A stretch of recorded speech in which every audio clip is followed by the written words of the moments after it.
Sometimes the smallest mistake is the only way life finds you. Emily Carter didn't remember typing her email into anything that morning, yet the message sat there on her cracked phone screen like it had always belonged to her. Welcome to Hayes Group. Your new life starts today. Her thumb hovered over the screen, trembling, as if touching it might erase whatever strange miracle had appeared. She glanced around the airport terminal. The fluorescent lights buzzed overhead. Travelers rushed past with carry-ons and purpose, while she stood frozen between disbelief and exhaustion. Her daughter, Lily, shifted in her arms, letting out a soft whimper that pulled Emily back to the only reality she trusted. She adjusted the worn blanket around the baby and exhaled. 12 hours earlier, there had been no message, no promise, no future that looked anything like this. A red-eye flight, a nearly empty wallet, and a quiet kind of desperation she had learned to carry without showing. The cabin lights had been dimmed to that dull amber glow that made everything feel smaller than it already was. Emily had sat in her economy seat, knees pressed against the seat in front of her. She tried not to think about how little space she had left in her life, not on that plane. Lily had finally fallen asleep against her chest after crying for nearly 20 minutes. The sound was sharp enough to draw irritated glances from 2 rows back. Emily had whispered apologies she didn't have the energy to mean anymore. When the plane hit a pocket of turbulence, her hand tightened around the diaper bag at her feet. That was when she reached into her coat pocket and pulled out the coins. Quarters, dimes, a few nickels. She counted them once. Then again, $2.83. Not enough for formula at the airport. Not enough for anything that mattered. The coins slipped in her palm as the plane steadied. One rolled off her fingers, hitting the floor with a soft metallic click. It somehow sounded louder than Lily's earlier cries. Emily closed her eyes, embarrassed at how that tiny sound felt like an announcement of failure. Before she could bend down, a hand reached into the narrow space between the seats and picked it up. The man beside her didn't rush. He placed the quarter back into her hand, his fingers warm against her cold skin. "You dropped this," he said.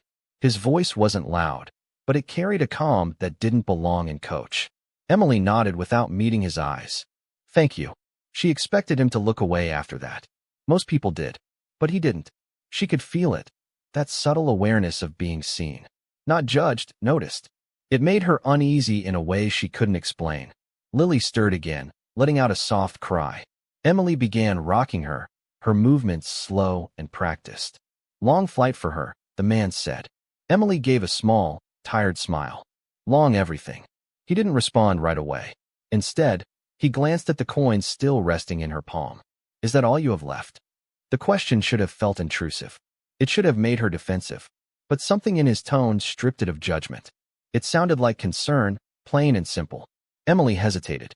Then she nodded once. "Just until we land." He leaned back in his seat, studying her with a kind of quiet focus that made time stretch.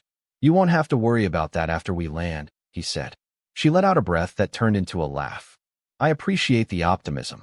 He didn't smile. "It's not optimism." And for the first time since she boarded that plane, Emily looked at him fully. There was nothing flashy about him. No obvious signs of wealth, no arrogance in his posture. Steady eyes and a calm presence that didn't ask for attention, but somehow held it anyway. She didn't know his name. She didn't know what he meant.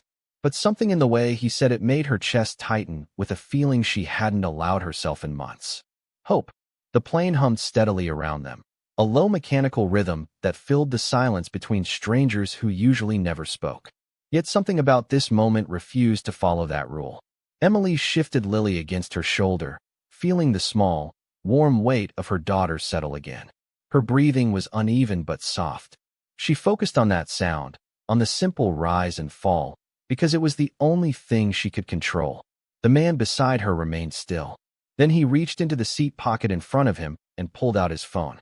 He glanced at the screen with a brief flicker of focus that seemed out of place in such a quiet exchange. Emily noticed the detail without meaning to. His movements were precise. Not rushed, not distracted. Intentional. She had seen that kind of focus before. It was back when her life had still been structured, when meetings and deadlines had defined her days instead of survival. "What's her name?" he asked after a moment, his voice softer now, careful. Emily hesitated again, not because the question was strange, but because answering it felt like opening a door she had been trying to keep closed. "Lily," she said finally. "She's 6 months old." He nodded once, as if committing that detail to memory. "She's strong," he said. Emily let out a quiet breath, her lips pressing together as she resisted the sudden sting behind her eyes. "She has to be." The plane shifted again. It wasn't enough to alarm anyone, but enough to remind her. She was suspended somewhere between where she had been and wherever she was going next. That in-between feeling had defined the past year of her life. Not quite safe. Not quite settled. Moving. Always moving. The man leaned forward, resting his forearms on his knees. His gaze was steady but not invasive. "Where are you headed?" he asked. "Chicago," Emily replied. "My sister lives there." It was only half true. Her sister hadn't answered her last 3 calls, but it was still the closest thing to a plan she had. He seemed to sense the hesitation, but he didn't press.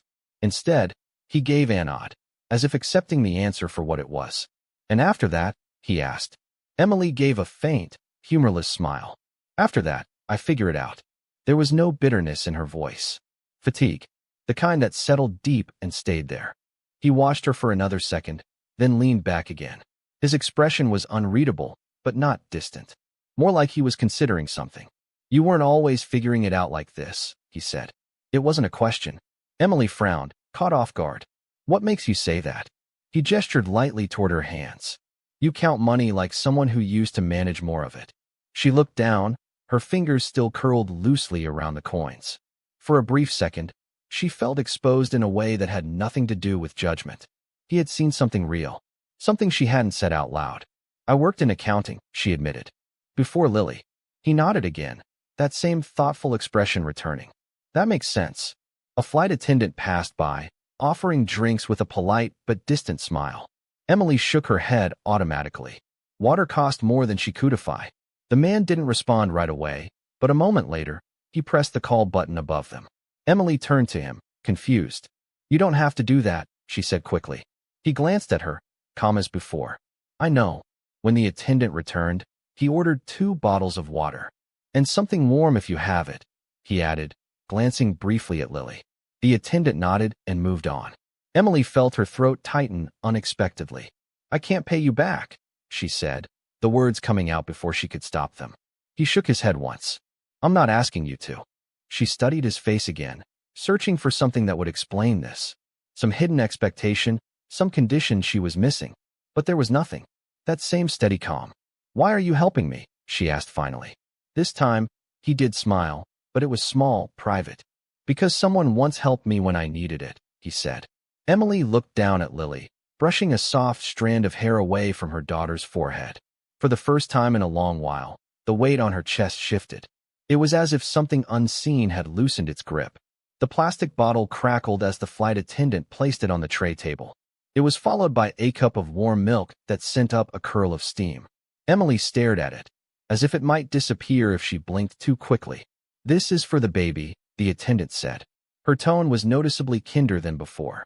She then moved on without waiting for a response.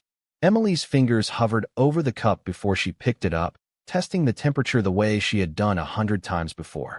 Not too hot. Safe. She shifted Lily and guided the bottle to her lips. She watched as her daughter latched. The soft, rhythmic sound filled the space between breaths. Emily closed her eyes.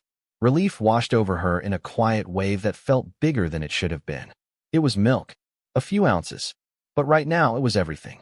"You didn't have to ask for that," she said, keeping her voice low so she wouldn't disturb Lily. The man beside her shook his head once. "I didn't ask," he replied. Emily frowned, confused. He glanced toward the front of the cabin, then back at her. Sometimes people need a reminder to look closer. She followed his gaze, but saw nothing unusual. Only the narrow aisle and the steady movement of passengers settling back into their own worlds. Still, something about the exchange lingered. The way things seemed to shift around him without effort. The way people responded, even when he didn't say much. Lily's breathing slowed as she drank. Her hand curled against Emily's sweater. For the first time that night, Emily allowed her shoulders to relax fully against the seat. The tension that had been holding her upright for hours began to loosen, 1 inch at a time. "Thank you," she said again, more this time. He didn't answer right away. Instead, he watched Lily. His expression softened in a way that felt unfamiliar, as if it wasn't something he showed often. "She trusts you," he said. Emily let out a breath that turned into a laugh. "She doesn't have a choice." "She does," he replied. "Children always do." Emily looked at him, searching his face again. She tried to understand the layers behind such a simple statement. There was something there, something deeper than casual conversation. But before she could respond, a voice from across the aisle cut through the quiet. "Unbelievable," a man muttered loudly, shaking his head as he glanced in their direction. "People bring babies on overnight flights and expect everyone else to deal with it." Emily stiffened instantly. Her grip tightened around the bottle as heat rushed to her face. She kept her eyes down, focusing on Lily, willing herself to disappear into the seat. It was easier that way. It always had been. The man beside her didn't look away. He turned his head, his gaze steady and calm as it settled on the passenger across from them. "Everyone's dealing with something," he said. His voice was even, not raised, but carrying enough weight to quiet the space between them. The other man scoffed, rolling his eyes, but said nothing more. The silence that followed felt different. Not heavy, not tense. Still. Emily exhaled, her heart beating a little too fast. She realized something that caught her off guard. She hadn't defended herself. She hadn't apologized. She hadn't needed to. Lily finished the last of the milk and drifted back into sleep. Her tiny body relaxed against Emily's chest. Emily adjusted the blanket again. Her movements were gentler now, more certain. "You didn't have to do that either," she said, glancing at him. He leaned back in his seat, his expression returning to that quiet neutrality. "I know," he said. For a moment, neither of them spoke. The plane moved steadily through the dark. They were miles above a world Emily felt both distant from and drawn toward at the same time. Then his phone lit up briefly in his hand. A single notification flashed across the screen before disappearing. Emily caught only a glimpse of it, enough to see a name and a title that didn't quite match the man sitting beside her. Hayes Group, Chief Executive Officer. Her breath caught as the pieces began to shift into place. It wasn't a loud realization. It was a slow, undeniable certainty. The stranger beside her wasn't kind, but powerful in a way she hadn't yet begun to understand. The glow from his phone faded as quickly as it had appeared, but the impression it left behind stayed with Emily. It settled into her thoughts like a puzzle piece that didn't yet belong, but refused to be ignored. She lowered her gaze, pretending to adjust Lily's blanket, though her fingers moved more than before. Hayes Group, Chief Executive Officer. The words echoed in her mind with a strange softness. Not loud or overwhelming. Present, steady, real. She had seen that name before. Not in person, not in any way that mattered, but in articles she used to skim during lunch breaks when her life still had structure. A company that moved markets. A man who made decisions that affected thousands of people she would never meet. And now he was sitting beside her, in a cramped economy seat, offering warm milk for her child and speaking as if none of that distance existed. Emily swallowed, unsure what to do with the realization. It felt too large for the moment, too out of place. "You were quiet all of a sudden," he said, his voice calm but observant. She looked at him, her expression neutral, though her thoughts were anything but. "I'm tired," she replied. It wasn't a lie. It was not the whole truth. He studied her for a brief second, then gave a nod. He seemed to accept her answer without needing to challenge it. "That makes two of us," he said. Emily smiled at that. The plane began its gradual descent. The subtle shift in pressure was noticeable enough to stir a few passengers from their sleep. Overhead lights brightened, and the quiet hum of the cabin changed pitch. It signaled that the journey was nearing its end. Emily felt that familiar tightening in her chest again. It was the one that came whenever a temporary moment of calm began to slip away. Landing meant decisions. It meant reality. It meant stepping back into a world where kindness from strangers didn't always follow you past the gate. Lily stirred again, her body shifting as if she could sense the change in the air. Emily rocked her. She whispered something soft and instinctive, words that were more comfort than language. The man beside her watched. His gaze was steady but distant now, as if part of his attention had already moved ahead of them, beyond the plane, beyond the moment. "Chicago can be overwhelming," he said after a moment, "especially if you're starting over." Emily let out a breath, her eyes still on Lily. "I've handled worse," she said. There was no pride in her voice. A quiet determination that had carried her this far. He leaned forward, resting his hands together. His posture was relaxed but purposeful. "Where will you stay tonight?" he asked. The question landed, but it still found its mark. Emily hesitated before answering. "I'll figure something out." He didn't look convinced. "That's not a place," he said. She glanced at him, edge entering her voice for the first time. "It's the only one I have right now."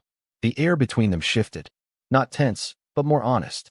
He held her gaze without pushing, without softening what he had said, but also without judgment.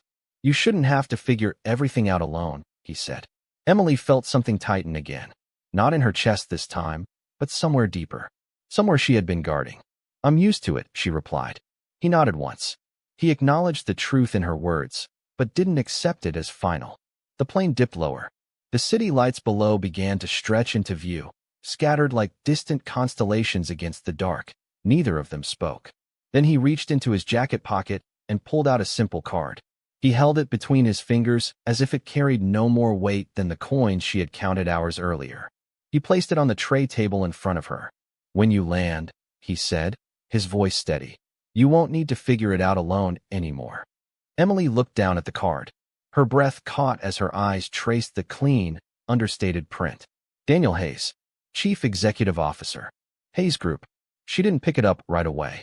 She stared at it, as if touching it might change everything, or confirm that everything had already changed without her realizing it. The wheels touched the runway with a soft but undeniable force. It was a reminder that whatever had happened between 30,000 feet and this moment couldn't stay suspended forever. Emily's fingers tightened around the edge of the tray table as the plane slowed. The low roar of the engines reversing filled the cabin. Around her, people shifted back into motion. They unbuckled belts too early, reaching for bags, stepping back into lives that were already waiting for them. Emily didn't move right away. Her eyes remained on the card resting in front of her. The clean white surface stood in quiet contrast to the worn fabric of her coat and the scratches on the plastic tray. Daniel Hayes. The name no longer felt distant or abstract. It felt immediate. Real. Too real. Lily stirred again, letting out a soft sound as the change in pressure unsettled her sleep. Emily pressed her closer. She whispered until the tension left the baby's tiny body. It was a simple act. Familiar. Grounding. She needed that right now. Something steady. Something she understood. "We'll be taxiing for a few minutes," Daniel said.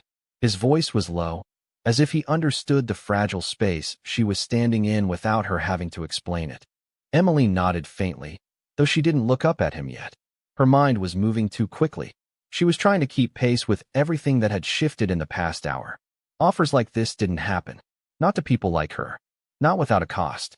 There was always a cost. She had learned that lesson the hard way. Life had stripped away any illusion of easy solutions. Her gaze finally lifted. She met his with a quiet steadiness that hadn't been there before. "Why me?" she asked. The question was simple, but it carried everything she hadn't said out loud. Doubt. Fear. A need to understand what stood behind his calm certainty. He didn't answer. Instead, he looked out the window beside him. The blurred lights of the runway stretched into long golden lines against the dark. When he turned back to her, there was no hesitation left in his expression. "Because you're still trying," he said. Emily blinked, caught off guard by the answer. It wasn't what she expected. Not a business reason. Not an explanation tied to qualifications or timing. Something quieter. Something harder to dismiss. "A lot of people try," she said, her voice softer now. He nodded once. "Not like you." The plane slowed to a steady crawl, finally turning toward the gate.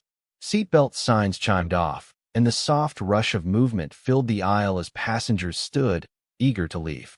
Daniel remained seated. So did Emily. They existed outside that urgency, in a space that felt separate from everyone else. "You mentioned accounting," he continued. "We have a division in Chicago that needs someone who understands numbers and responsibility. Not on paper." Emily's fingers brushed lightly against the card. She didn't pick it up, acknowledged its presence. "And you offer jobs to strangers on flights?" she asked, edge of disbelief slipping through. Asmal touched his lips. "Not usually." There was honesty in that answer. No exaggeration. No attempt to make it sound more acceptable than it was. Emily exhaled, her eyes dropping to Lily, who had settled once more into a peaceful sleep. Her daughter trusted her. That thought returned, stronger now. He had said it earlier. Children always have a choice.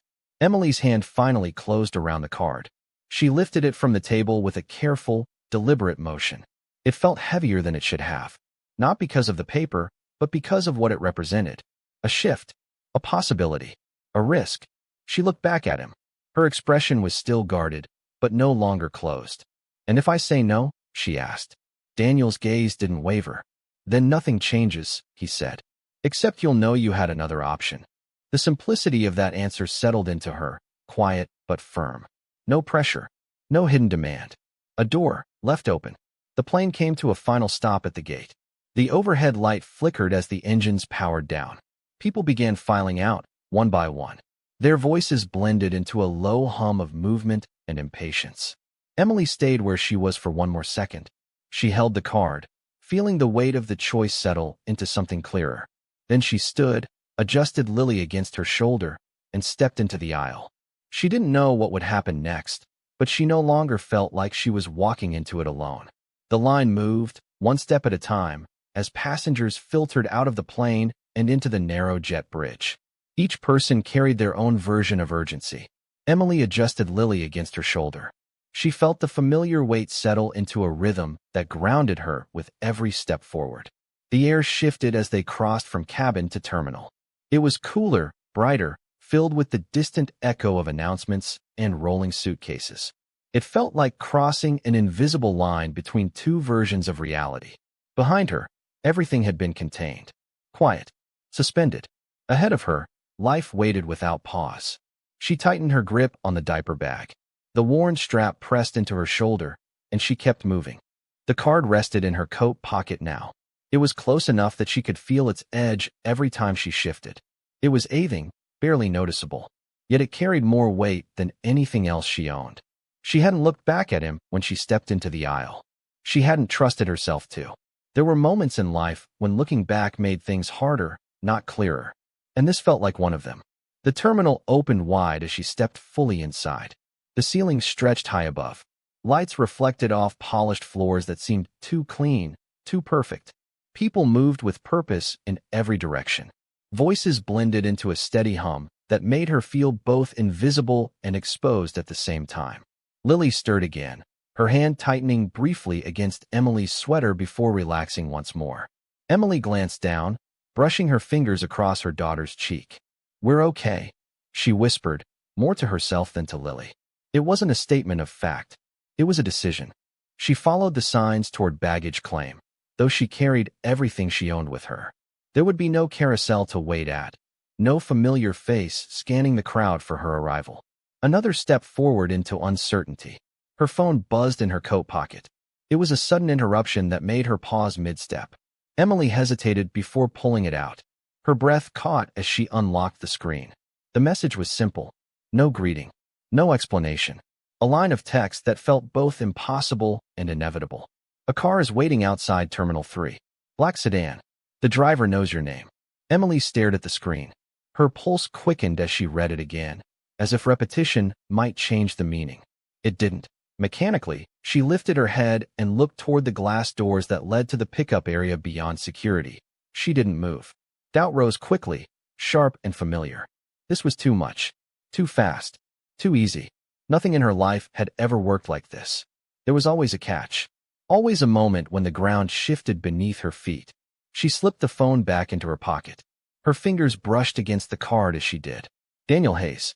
The name echoed again. Quieter now, but no less present. She could walk past the doors. She could find a bus. A cheap motel. A way to survive that didn't depend on trusting someone she had met only hours ago. That would be the safe choice. The one she understood. The one she had always made. Lily shifted again. She let out a soft, restless sound that pulled Emily's focus back to the present. Back to what mattered. Emily closed her eyes for a brief second. She took a slow breath, feeling the weight of the decision settle into something clearer. Safe had never gotten her anywhere new. It had only kept her where she was. When she opened her eyes, the noise of the terminal seemed to fade. It was as if the world had given her a moment of quiet to choose. She turned toward the glass doors. The night air hit her as she stepped outside. It was cooler than she expected, carrying the scent of rain on pavement. Cars lined the curb in a steady stream. Headlights glowed. Drivers waited with practiced patience. Everything looked the same. Then she saw it. It was a black sedan, parked beyond the first row. Its headlights were dimmed, its presence understated but unmistakable. A man in a dark coat stood beside it, scanning the crowd with calm focus. When his eyes found hers, he gave a small, respectful nod, then opened the rear door without a word. Emily stopped short of the curb. Her heart was beating a little too fast. Her thoughts caught up all at once. This was real. This was happening. She looked down at Lily, then back at the open door. The world balanced between two paths. Then, without rushing, without overthinking, she stepped forward. The door closed with a quiet, solid sound that seemed to separate Emily from everything she had known minutes before. The noise of the terminal faded into a distant hum as the car eased away from the curb. The interior was warm, lit, and carried a scent of leather and something clean, calming. Emily sat, adjusting Lily in her arms. Her eyes moved across the space as if she needed to confirm it was real. The seats were smooth, unmarked. Nothing like the worn surfaces she was used to. Even the silence felt different here. Not empty. Intentional. The driver didn't speak right away. He pulled into traffic with steady precision. He merged into the flow of headlights and taillights that stretched down the road like a quiet river of motion. Emily held Lily a little closer. Her hand rested on her daughter's back. She felt each breath as if it anchored her to something certain. "Ms. Carter," the driver said after a moment. His voice was calm and respectful. Emily looked up, startled. "Yes. Mr. Hayes asked that you be taken somewhere comfortable tonight," he continued. "Everything's been arranged." The words settled into the space between them. Simple, but heavy with meaning. Emily nodded faintly, though she wasn't sure what she was agreeing to. "Thank you," she said. The driver gave a nod in return and said nothing more. Outside, the city unfolded in long stretches of light and shadow. Buildings rose and fell in the distance, their windows glowing like scattered stars. Emily watched it all pass by. Her thoughts moved as quickly, trying to make sense of a night that had shifted too many things at once. Hours ago, she had been counting coins in the dim light of an airplane cabin. She was calculating how far $2.83 could carry her. Now she was being driven through a city she barely knew, by a man who knew her name. All because another man had decided she shouldn't have to struggle alone. It didn't feel real. It felt like something fragile. Something that might disappear if she looked at it too directly. Lily stirred again. Her tiny fingers brushed against Emily's collarbone before settling. Emily smiled, the expression but genuine. For a brief moment, everything else faded. "We're going to be okay," she whispered again, this time with a little more certainty. The car turned onto a quieter street. The noise of the city softened as buildings gave way to something more private, more contained. Trees lined the road, their branches moving in the night breeze. The streetlights cast a softer glow here, less harsh, more forgiving. Emily felt her shoulders relax, though the unfamiliar calm made her uneasy. The car slowed, then turned once more before coming to a smooth stop.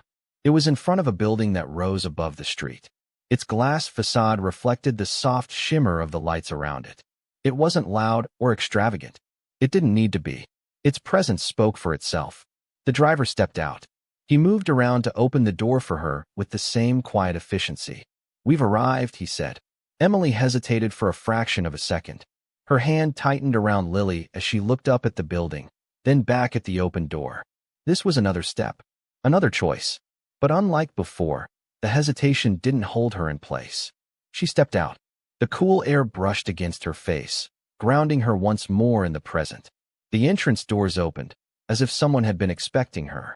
A woman stood inside, dressed but professionally. Her expression was warm and composed. "Miss Carter," she said with a gentle smile. "Welcome." Emily blinked. The words settled into her in a way she hadn't expected. Welcome. It had been a long time since anywhere had felt like that. She nodded, adjusting Lily as she stepped forward. She crossed the threshold into a space that felt quiet, safe, and unfamiliar all at once. As the doors closed behind her, Emily realized something she hadn't allowed herself to believe before. This wasn't help. This was a beginning. The elevator ride was smooth and silent. The soft hum beneath their feet was barely noticeable as the numbers above the door changed one by one. Emily stood near the back.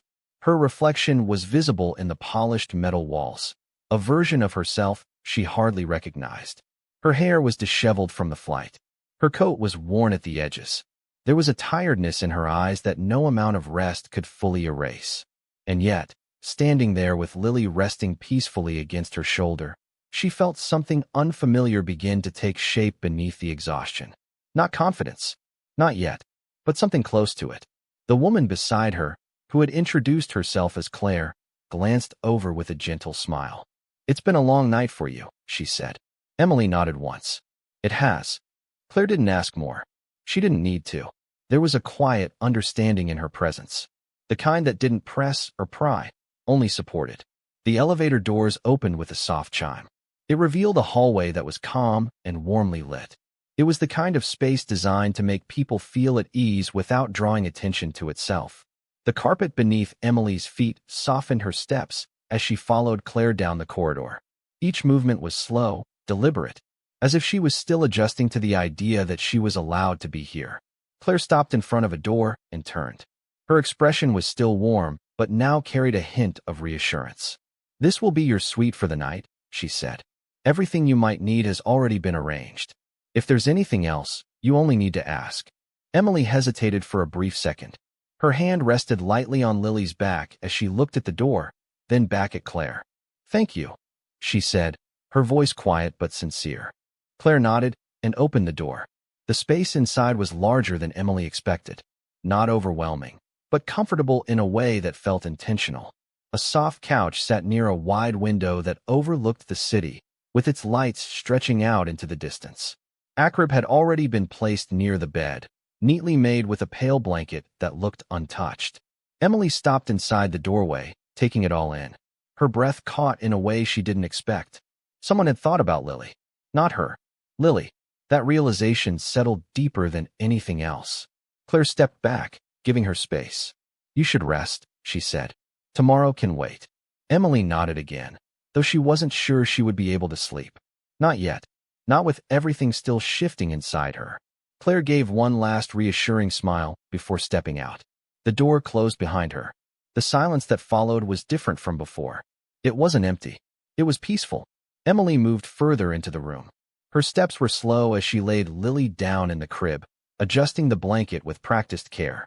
Lily stirred, then settled again, her breathing soft and steady. Emily stood there for a few seconds longer than necessary. She watched her, letting the reality of that small, safe moment sink in. Then she turned. Her gaze drifted toward the window. The city stretched out before her, vast and full of possibility.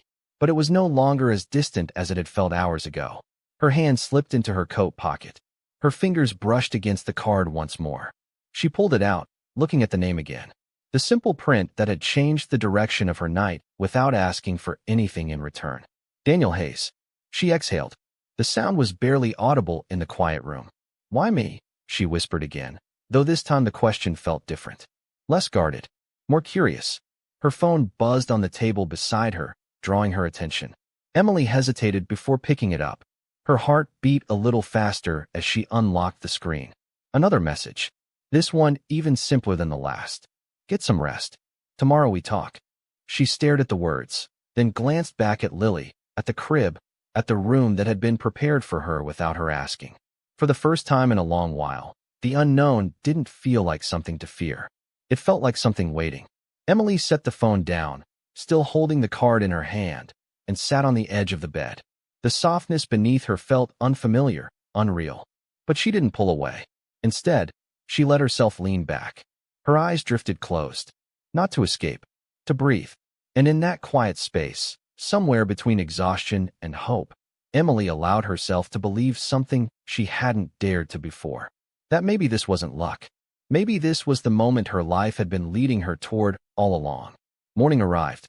It didn't come with urgency, but with a quiet shift in light that slipped through the curtains and settled across the room in soft, golden lines. Emily woke. Her body was still heavy with exhaustion. Her mind took a moment to catch up with where she was. She didn't move. She lay there, listening. The silence felt different from the night before. It was no longer unfamiliar. It was calm, safe, real. She turned her head, her eyes finding the crib beside the bed. Lily was still asleep. Her tiny chest rose and fell in a steady rhythm. Her face was relaxed in a way that made Emily's heart ache a little. That was the first thing that grounded her. The second was the room itself. The soft light, the clean lines, the quiet certainty that none of it had disappeared overnight. It hadn't been a dream. Emily pushed herself up, her feet touching the carpet with a softness she wasn't used to. Every movement felt deliberate, as if she was stepping into a version of her life she hadn't yet fully claimed. She reached for the card on the bedside table. Her fingers closed around it with a familiarity that surprised her. Daniel Hayes. The name no longer felt distant. It felt like a question that was about to be answered. Her phone buzzed lightly, the sound sharp enough to pull her fully into the moment. Emily picked it up. Her breath was steady, but her pulse a little faster than normal. The message was brief. Breakfast is ready downstairs. We'll meet after. No pressure in the words. No demand. A quiet expectation that left the choice in her hands. Emily exhaled, her gaze drifting back to Lily before she set the phone down. All right, she whispered, more to herself than anything else. She moved through the morning with a quiet efficiency, the kind that came from necessity rather than habit. She found clothes waiting for her. They were simple and well-chosen, nothing extravagant, but clean and comfortable. They fit in a way that made her feel seen without being exposed. She hesitated before putting them on, her fingers brushing over the fabric as if she needed to confirm it was meant for her. Then she dressed, lifting Lily once more, holding her close as she stepped out into the hallway. The building felt different in daylight. Warmer, more open. The quiet elegance remained, but it no longer felt distant. It felt welcoming. Emily followed the directions she had been given. Her steps were steady, her shoulders no longer as tense as they had been the night before. When she entered the dining area, she paused inside the doorway, her eyes adjusting to the space. It wasn't crowded. A few people scattered across the room, soft conversation blending into the gentle clink of silverware. And then she saw him. Daniel Hayes sat near the window. The morning light fell across his shoulders. His posture was relaxed but composed, as if he belonged in every space he entered without needing to claim it. He looked up as if he had felt her presence before seeing her. His gaze found hers with that same quiet certainty she remembered from the plane. Neither of them moved. The distance between them felt smaller than it should have, as if everything that had happened had already bridged it. Then he stood, not hurried, not formal, respectful. "Good morning, Emily," he said. Her name sounded different in his voice this time. Not like a question, like something known. Emily stepped forward, Lily resting against her shoulder. Her fingers lightly gripped the strap of her bag out of habit rather than need. "Good morning," she replied. He gestured toward the chair across from him. "Please, sit." She did. Her movements were calm, though her thoughts were anything but. A server approached, placing a simple breakfast in front of her without asking. It was as if everything had already been considered. Emily glanced at the plate, then back at him. "You plan everything, don't you?" she asked, a trace of something lighter in her tone. Daniel allowed a smile. "Only the things that matter." The words settled between them, quiet but clear. Emily looked down at Lily, then back at him. Her expression shifted, becoming more certain, more grounded in something she could finally name. "Then tell me," she said, her voice steady now. "What happens next?" Daniel met her gaze. The calm in his expression was unchanged, but deeper now, more intentional. "That depends," he said, "on what you're ready to choose." Emily held his gaze longer. She felt the weight of that answer, not as pressure, but as possibility. Then she nodded once, as if something inside her had finally aligned. For the first time in a long while, the future didn't feel like something she had to survive. It felt like something she could step into.